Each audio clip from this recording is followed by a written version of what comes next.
Now, in this question 10, under this elementary differential and integral calculus, here we say differentiate with respect to x, 1 plus x all upon 1 minus x squared. So in this case, you will notice that they just give us this expression without equating it to anything. So on our own, we say let y equals to 1 plus x upon 1 minus x squared.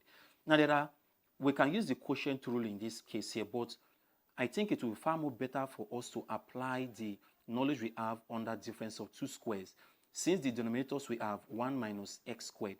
So which means I can rewrite this given function as 1 plus x all divided by 1 minus x in the first bracket and 1 plus x in the second bracket. We know that 1 squared minus x squared will give us 1 minus x.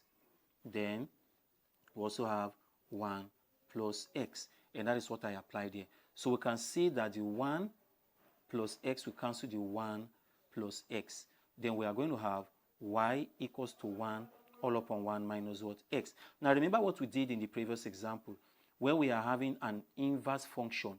We are now going to write it in a linear form by saying y equals to then 1 minus x. You see, this denominator has power 1. So if we are bringing it up, it will become power minus 1. So we can now take the derivative of this function now. So we can say, therefore, our dy dx will become, what is the power here? Power times base, which is minus 1 times 1 minus x, then power, which is minus 1, then minus 1.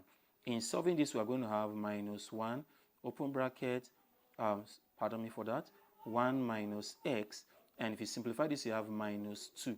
Now, in the next step, we are going to send this our 1 minus x all power minus 2 down to remove the negative sign. So here we shall have 1 minus 1 upon 1 minus x all squared. And this is going to give us the answer to this derivative.